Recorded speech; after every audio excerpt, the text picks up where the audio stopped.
عاشر و ابراہیم جو کہ حجاب کے سلسلے میں بیرونی ملک ہوتے تھے، انہوں نے بھی 1-2 روز تک حویلی آ جانا تھا۔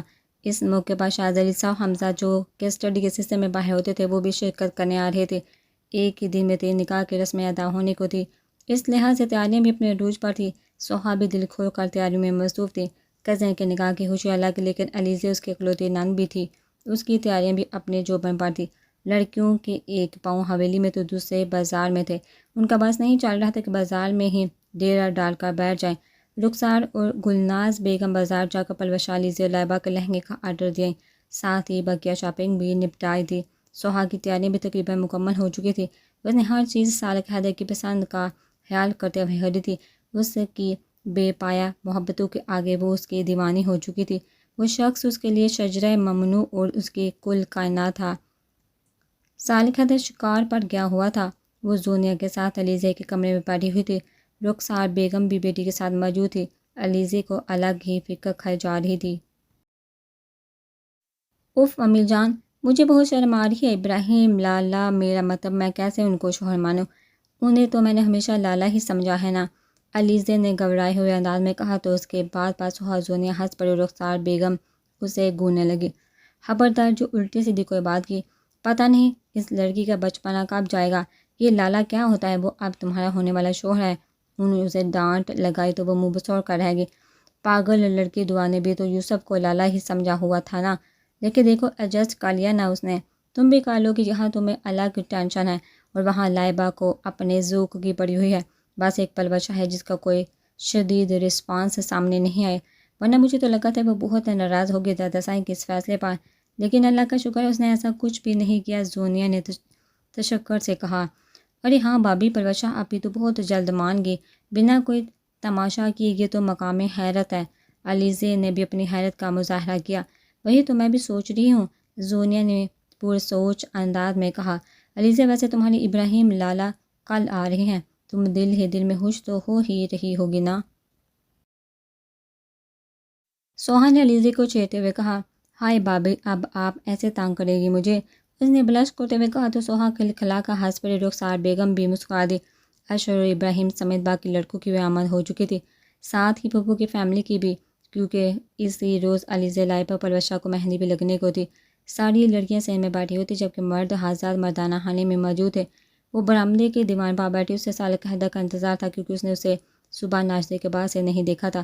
وہ کل شکار پر گیا تھا اور اس کی واپسی شام تک ہوئی تھی۔ آج اسے ضروری کام سے میل اور ڈیرے کی طرف جانا تھا۔ صبح کا گیا اب تک نہ لوٹا تھا۔ اس کے وہاں بیٹھنے کے تقریباً 20 منٹ بعد وہ برآمدے کی جانب آتا دکھائی دیا تو وہ بے قراری سے اس کی جانب لپکی اور اس نے اپنے انتظار میں یہاں بیٹھے دیکھا سالک حیدر کے لبوں پر مسکراہٹ بکھر گئی۔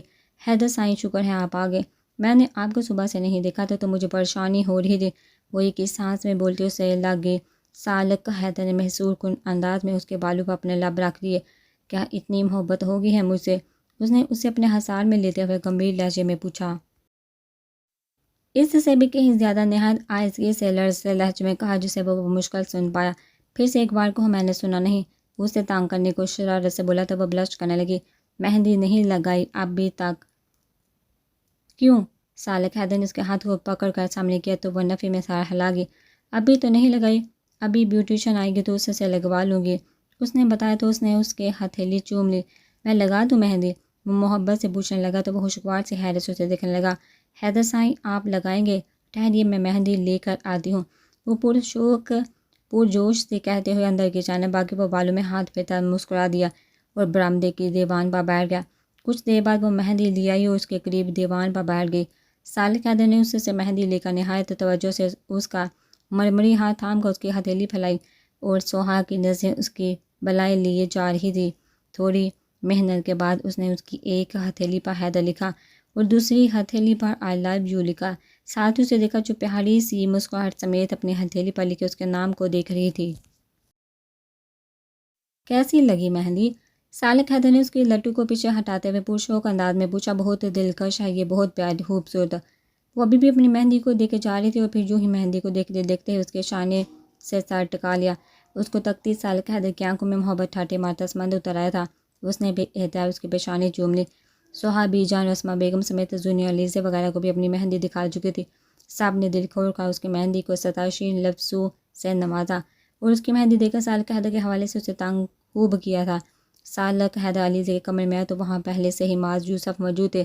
علیزے کو مہندی لگ چکی تھی۔ یار حیدر، میں تو یہ سوچ کر فکر مند ہوں کہ یہ پٹاخہ کہیں نہیں جانے والی، یہیں رہ کر ہمیں تنگ کرتی رہے گی۔ معاذ نے مسکراہٹ سب چھپاتے ہوئے علیزے کی طرف اشارہ کرتے ہوئے سالک حیدر سے کہا تو وہ زور سے ہنس پڑا۔ علیزے کا منہ پھول گیا۔ تو آپ لوگ چاہتے ہیں کہ میں یہاں سے کہیں چلی جاؤں؟ کسی بھول میں مت رہیے گا آپ صاحب، کہیں نہیں جانے والی میں۔ حیدر لالا، آپ بھی یہیں چاہتے ہیں کیا؟ اس نے سالک حیدر کو گھور کر کہا تو وہ ہنستے ہوئے اس کے قریب بیٹھ گیا اور محبت سے اسے اپنے حصار میں لے لیا۔ میں بھلا اپنی گڑیا کے لیے ایسا کیوں چاہنے لگا بھائی؟ میں تو دادا سائیں کے فیصلے سے بہت مطمئن ہوں۔ ابراہیم تو بہت اچھا لڑکا ہے، تم بے فکر ہو جاؤ۔ اس طرف سے اس نے اسے پیار سے سمجھاتے ہوئے کہا تو وہ چم کر سر ہلا گئی۔ یوسف اور معاذ نے بھی سالک حیدر کی تائید کی۔ تینوں بھائیوں نے پیار سے اسے آنے والی وقت کے لیے تسلی دلاسے دی تو علیزے کی فکر دھواں بن کر اڑنے لگی۔ بالآخر نکاح کا دن آ پہنچا تھا۔ علیزے، پلوشہ اور لائبہ نکاح کے جوڑے میں بہت خوبصورت لگ رہی تھی۔ ان تینوں پر ہی بہت روپ آیا تھا۔ سب سے پہلے اشرف، پھر ابراہیم اور آخر میں فواد کے نکاح کی رسمیں ادا ہونے کو تھی۔ تمام مرد حضرات صبح سے ہی مردانہ خانے اور لان میں موجود تھے۔ سوہا نے دل کھول کر تیاری کی تھی۔ فان کلر کے لہنگے میں کانوں میں میچنگ جھمکے پہنے، خوبصورت ہیئر سٹائل اور ہاتھوں میں میچنگ چوڑیوں کے ساتھ اپنے رونمائی کے کنگن اور گلے میں رونمائی کا نیکلس پہنے وہ کوئی حور لگ رہی تھی۔ سالک حیدر باہر سب کے ساتھ مردانہ خانے میں موجود تھا کیونکہ مہمان مرد حضرات وہیں موجود تھے۔ وہ لائبہ وغیرہ کے کمرے میں موجود تھے۔ جب بھی وہ تیار ہو کر باہر چلا گیا تھا اس کی نظریں اسی کو ڈھونڈے جا رہی تھی۔ کھانے کے بعد نکاح کی رسمیں ادا کی گئی۔ زبی بوش اور ابراہیم وغیرہ کے ساتھ آتا دکھائی دیا۔ اسے دیکھا سوہا کی روح سیراب ہوگی۔ بھی جان کا پسند کردہ ہاف وائٹ کرتے اور پجامے میں، کندھے پر شال ڈالے، ماتھے پر گرے بال اور لمبے جسامت سمیت پشت پر ہاتھ باندھے وہ نظر لگ جانے کی حد تک ہینڈسم لگ رہا تھا۔ سوہا نے دل میں اس کی نظر اتاری۔ جب اس سالک حیدر کی ادھر ادھر بھٹکتی نظر اس پر ٹھہری تو وہ ہولے سے مسکرا دی، جبکہ وہ اپنی جگہ سحر انگیز سا کھڑا رہ گیا۔ کچھ دیر سے ہوش و حواس سے بیگانہ ہو کر دیکھنے کے بعد جگہ وہ سب کے کہہ پر جیسے ہوش میں آیا۔ سوہا جو شرمگی مسکراہٹ سے اسے دیکھ رہی تھی، اپنی مسکان دباتی نظر جھکا گئی اور اسی جانب بڑھ گئی جہاں لڑکیاں فواد، اشرف اور ابراہیم سے نیک وصول کر رہی تھی۔ گھر کی بڑی خواتین برآمدے کی جانب موجود تھی۔ یار کیوں مجھے غریب کرنے پر تلی ہوئی ہو سب؟ فواد نے ڈرامائی انداز میں کہا، ساتھ ہی چپکے سے ایک نظر گھونگھٹ میں چھپی لائبہ پر ڈالی تو اس کی چوڑی پکڑ کر زور سے ہنس دیا۔ وہ چم گیا۔ فواد شرافت سے نیک نکالو۔ اشرف، ابراہیم نے بھی تو نیک دیا ہے نا، تم نہیں بچ سکتے، تم لوگ نیک نکالو تو ہم تمہاری دلہنوں کا چہرہ دکھائیں گے، نہیں تو بھول جاؤ اس بات کو۔ پھر دعا نے فواد کی جیب کی طرف ہاتھ بڑھائے ہوئے اپنے سالی ہونے کا روب جمانا چاہا تو وہ منہ بنا کے جیب سے والٹ نکالنے لگا۔ ان تینوں سے نیک وصول کرنے کے بعد ہی لڑکیوں نے چین کا سانس لیا۔ چونکہ علیزے اور پلوشہ عباس خان کی اکلوتی بیٹی تھی سو اس کی طرف سے لڑکیوں نے ابراہیم اور اشرف سے ڈبل نیک لیا تھا۔ سالک حیدر اسی زاویے پر کھڑا ہلکی سی مسکراہٹ کے ساتھ ان کے تماشے سے محظوظ ہو رہا تھا۔ فواد، چلو اب آج اپنے ذوق کا ثبوت دو تاکہ ہماری لائبہ کی کچھ تسلی ہو۔ سوہا نے شرارت سے فواد سے کہا تو سب نے فواد سے لائبہ کی خدمت میں کچھ عرض کرنے کو کہا۔ فواد نے ایک نظر لائبہ کی جانب دیکھا جس کا چہرہ گھونگھٹ کے اندر تھا۔ عرض کیا ہے، اس نے گلا کھنگار کر کہا تو سب نے ایک لے میں ارشاد کہا۔ فواد نے لائبہ کے گھونگھٹ پر نظر جمائے، جلب سے شعر پڑا تو بے سہاتا ان سب کا زوردار قہقہا نکلا۔ وہ انہیں گھورنے لگا۔ وہ لائبہ کا دل چاہے اس کا سر پھاڑ دے، وہ دانت پیس کے رہ گئے۔ چلو بھائی، ان کو ان کی دلہنیں جلدی دکھا دے، زونیا نے کہتے ہوئے باری باری تینوں کا گھونگھٹ اٹھا کے سر پر رکھا تو وہ تینوں مبہوت سے کھڑے رہ گئے۔ پلوشہ، علیزے اور لائبہ یوں سب کے سامنے بے طرح شرما گئی۔ ان تینوں کی محویت پر سب نے شوخ انداز میں شور مچایا تو وہ تینوں گڑبڑا گئے، جبکہ سالک حیدر کی نظر تو اپنی متاع حیات سے ہی ہٹنے کو انکاری تھی۔ اس کی نظریں خود پر محسوس کر کے سوہا نے نظریں اٹھائی تو اس کی نظروں سے جھلکتے تقاضوں پر پلکیں بوجھل ہو کر جھک گئی۔ کچھ دیر ہنسی ٹٹول کرنے کے بعد ان تینوں کو سہارا دے کر بی جان وغیرہ سے ملواتے ان کے کمرے تک چھوڑ آئیں۔ چونکہ لائبہ اور پلوشہ کا مشترکہ کمرہ تھا تو انہیں ان کے کمرے میں پہنچا دیا گیا۔ باقی کی لڑکیاں نیچے ہی اپنی محفلیں جمانے کو چلی گئی۔ زونیا علیزے کا زیور وغیرہ اتارنے میں اس کی مدد کرنے لگی تو سوہا لائبہ کے کمرے میں آ گئی۔ لائبہ چینج کرنے کی غرض سے واش روم میں تھی اور پلوشہ ابھی تک اپنی چوڑیوں میں ہی الجھی ہوئی تھی. اس کے پاس زرسانگا موجود تھے جو اس کی مدد کر رہی تھی، مگر چوڑیاں تھی کہ اترنے کا نام ہی نہیں لے رہی تھی. سوہا انہیں دیکھنے لگی. اف، میرے ہاتھوں میں گئی تو بہت آسانی تھے، اب اتر کیوں نہیں رہی؟ پلوا شاہ نے پریشانی سے کہا تو سوہا ان کے قریب آ گئے. میں مدد کروں، ہو سکتا ہے اتر جائے. سوہا نے جھجکتے ہوئے پلوا شاہ سے پوچھا تو وہ اسے دیکھنے لگے، لیکن اس بار آنکھوں کا تاثر نرم سا تھا. ہاں پلیز، اس نے کہا تو سوہا اس کے نزدیک بیٹھ گئی. سب سے پہلے اس کے تمام چوڑیوں کو اوپر سرکا کے اس کی کلائی کو پانی سے بھگویا. اس طرح چوڑیاں پھسلتی ہوئی اس کی کلائی سے باہر آ گئی.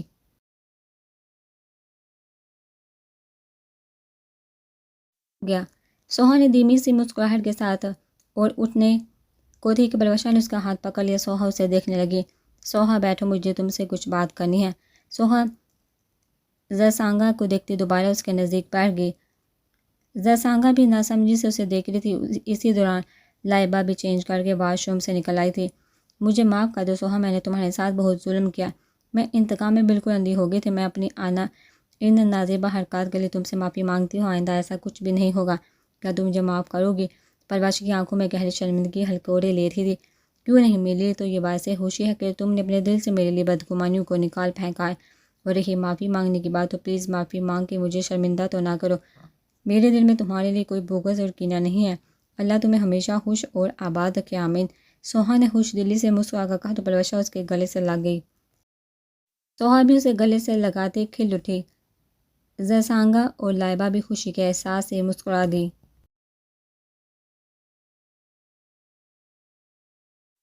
ینگ پارٹی ہال کمرے میں موجود تھی. شعر و شاعری کا آغاز اور چائے کا دور شروع ہونے کے مرحلے پر تھا.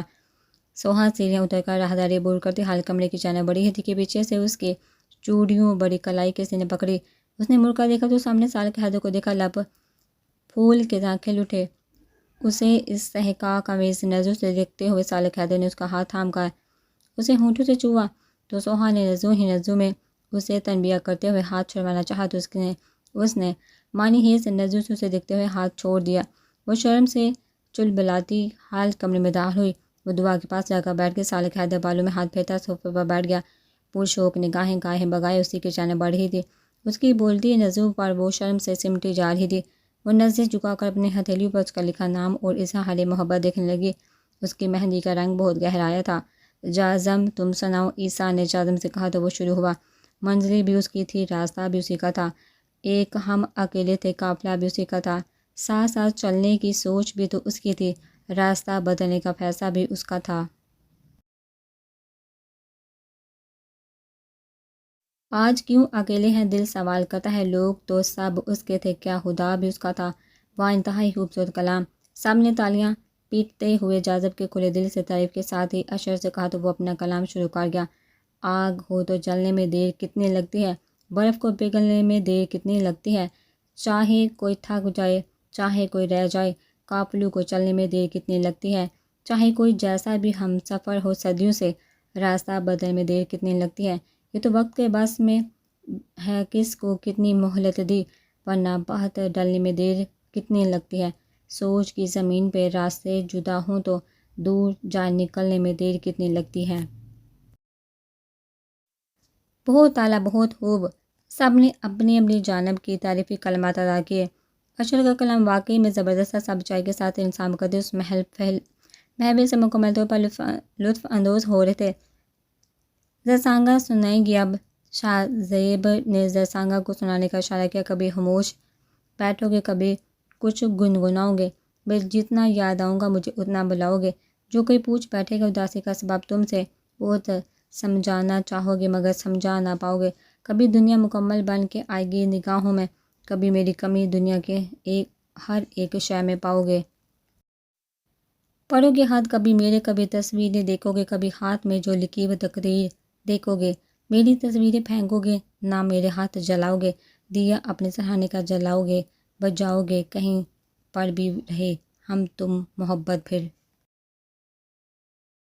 محبت ہے تمہیں ہم یاد آئیں گے، ہمیں تم یاد آؤ گے.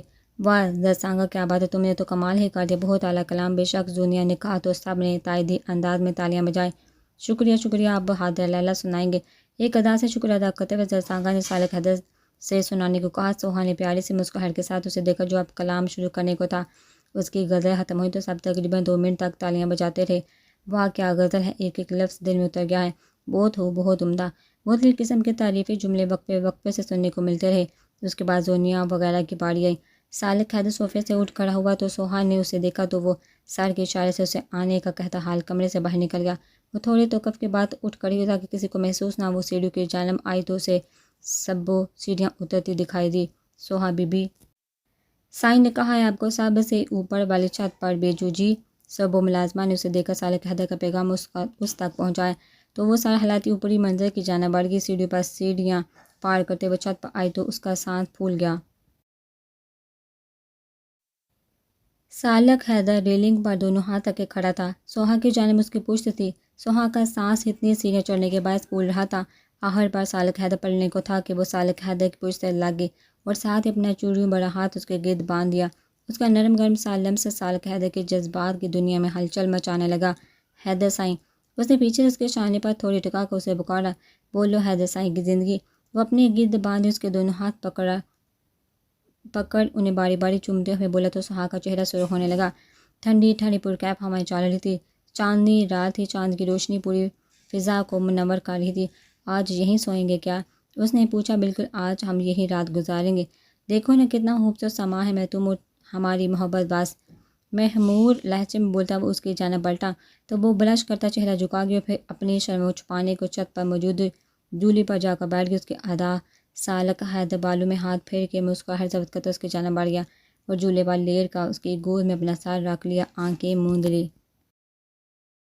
حیدر سائیں، اگر چھت پر کوئی آ گیا تو اس کے گندے بالوں میں ہاتھ پھیرتے وہ شرم سے لب دانتوں تلے دباتے ہوئے بولے، کوئی نہیں آئے گا اور جو آئے گا وہ خود ہی لوٹ جائے گا۔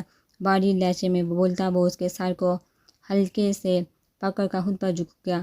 سوہا کی سانسیں بے ترتیب سے ہونے لگی۔ کچھ دیر کے بعد اپنی گردن پر اس کے لبوں کا لمس محسوس کرتے وہ بے تحاشا دہکتے چہرے کے ساتھ خود میں سمٹ کے چوڑیوں نے عجب شور برپا کر رکھا تھا۔ حیدر سائیں بے تحاشا دھڑکتے دل و سانسوں کی تاروں کو سیدھے راستے پر لانے کی کوشش میں ہلکان و شرم سے چور چور ہو گئے۔ تھوڑی دیر بعد اس نے سر اوپر اٹھایا تو بنا سالک حیدر کی جانب دیکھے دونوں ہاتھوں میں چہرہ چھپا گئی۔ پورا جسم مارے حیا کے کانپ رہا تھا۔ اس کی حالت دیکھ کر سالک حیدر بے ساختہ ہنس پڑا اور وہ اپنا تنفس درست کرنے کی کوشش میں بے حال سے اسے دیکھنے لگے تو اس کی بولتی اور مسکراتی آنکھوں کو دیکھ کر کانوں کے لو تک سر ہو گئے۔ پھر خجالت بھرے انداز میں اس کے کشادہ سینے پر موقع مارا تو وہ کہکا لگا بیٹھا۔ اس نے اس کا نازک ہاتھ پکڑ کر اس کی مہندی دیکھنے لگا اور پھر پورے جذب سے اس کی ہتھیلی چوم لی۔ تمہیں پتہ ہے سوہا، میں تم سے کتنی محبت کرتا ہوں، اتنی کہ اب ایک پل بھی تم سے جدا ہونے کا سوچنا بھی میرے لیے سوہانے روح ہے۔ تم میری دھڑکن میرے دل میں سما چکی ہو اور میری رگوں میں خون کی مانند دوڑنے لگی ہو۔ تم میری زندگی کے محور اور میری کل کائنات ہو۔ چاند کی تابناک روشنی میں وہ بے حد محبت بھرے لہجے میں حقائق دل سنا رہا تھا۔ سوہا نے بے احتیاط جھکا اس کی پیشانی پر اپنے لب رکھ دیے۔ سوہا، میں اب شہر 2 روز کے لیے کیوں نہ جاؤں؟ تمہیں ساتھ لے کر جاؤں گا، تمہاری ایک پل کی بھی دوری مجھے گوارا نہیں۔ کجا کے 2 روز ہرگز نہیں۔ اس نے اپنا فیصلہ سنایا۔ ٹھیک ہے، میں عائشہ سے بھی مل لیا کروں گی، وہ میری جونی فرینڈ ہے۔ اس نے اسے عائشہ کے متعلق بتایا۔ بالکل مل لینا میری جان، وہ پیار سے بولا۔ حیدر سائیں، آپ کو پتہ ہے پلوشہ میرے ساتھ اب ٹھیک ہو گئی ہے۔ وہ بہت شرمندہ تھی، وہ معافی کی طلبگار بھی، میں نے بھی اس کی خطائیں بھلا دی۔ میں بہت خوش ہوں سچ میں، وہ پرجوش سے بتانے لگی تو وہ چونک اٹھا۔ وٹ، کہیں یہ اس کی کوئی سازش تو نہیں؟ آگے چل کر پھر کچھ اس نے غلط کرنے کا پلان تو نہیں بنایا ہوا؟ سالک حیدر کو اس دن کا واقعہ یاد کر کے پھر سے غصہ آنے لگا۔ نہیں حیدر سائیں، ایسا کچھ نہیں ہے، وہ سچ میں بہت شرمندہ ہے۔ اس نے لائبہ اور زرسانگا کے سامنے معافی مانگی ہے۔ اس نے جلدی سے وضاحت کی اور سالک حیدر نے گہرا سانس بھرتے سر جھٹکا اور اس کا چہرہ تھام کر ایک بار پھر خود پر جھکا لیا۔ کچھ سیکنڈ کے بعد وہ اس کی گود میں سر اٹھاتا جولے سے اٹھ کھڑا ہوا۔ وہ جو شرم و حیا سے بیر بیوٹی بنی ہوئی تھی اسے جولے سے اٹھا کر اپنی باہوں میں بھر لیا۔ سوہا کا دوپٹہ جولی پر ہی رہ گیا۔ اس نے سالک حیدر کی گردن کے گرد بازو حل کرتے ہوئے چہرہ اس کے سینے میں چھپا لیا۔ شرم سے برا حال ہو رہا تھا۔ اس شخص کی قربت اس پر سحر طاری کر دیتی تھی۔ اس کے ہوش و حواس معطل ہونے لگتے تھے۔ وہ اسے چھت پر بچھی قالین جس پر گاؤ تکیے لگے ہوئے تھے اس پر لٹا کر اس کا سر تکیے پر رکھ دیا اور اس پر جھک گیا۔ وہ شرمگی چہرہ لیے اس کے گریبان کے بٹنوں سے کھیلنے لگی اور دانستہ اس کی طرف دیکھنے سے گریز کیا اور پھر نظر اٹھا کر سمائے ہوا موجود چاند کو دیکھنے لگی۔ حیدر سائیں چاند کتنا حسین لگ رہا ہے نا، اس نے مدھم آواز میں کہتے انگلی سے چاند کی جانب اشارہ کیا۔ بہت زیادہ، اتنا حسین کہ دل چاہ رہا ہے دل میں چھپا لو ہمیشہ ہمیشہ کے لیے۔ جگو کا اس کے ہونٹوں کو چومتے ہوئے ہمار آلودہ آواز میں بولا تو وہ شرم سے سمر سی گئی اور لرزتے پلکوں سے اسے دیکھا۔ حیدر سائیں میں تو اس چاند کی بات کر رہی ہوں جو آسمان پر ہے، اس نے معصومیت بڑے لہجے میں کہا تو سالک حیدر نے جھکا ایک بار پھر اس کے لبوں کو چھوا۔ لیکن میں تو اپنے چاند کی بات کر رہا ہوں جو اس وقت میرے پہلو میں میری شاہ رگ سے بھی زیادہ قریب تر ہے۔ اس نے استحقاق آمیز نظروں سے اسے دیکھتے ہوئے اس کا ہاتھ اپنے ہاتھوں کی گرفت میں لے کر کہا تو وہ آنکھوں میں پھیلی حیا کی لالی سمیت اس کو دیکھنے لگی، اپنی بے قرارانہ نگاہوں سے اس کے چہرے کا طواف کرتے ہوئے گمبھیر لہجے میں گویا ہوا۔ خمار آلودہ چہرے لہجے میں بولتے اس نے جھک کر اس کی نوز پن چوم لی۔ سوہا کے چہرے پر غصے خزاں کے سارے رنگ بکھر گئے۔ سالک حیدر کے ہاتھ میں اس کی لمبی چوٹیوں کے بال کھولنے لگے تو شرم کی شدت سے اس کی پلکیں بوجھل ہو گئی۔ چاند کی خوابناک روشنی میں اس کے دودھے چہرے پر بکھرا گلال اس قدر دلکش اور حسین لگ رہا تھا کہ اس کی نظریں اس کے چہرے پر ہی ٹھہر سی گئی تھی۔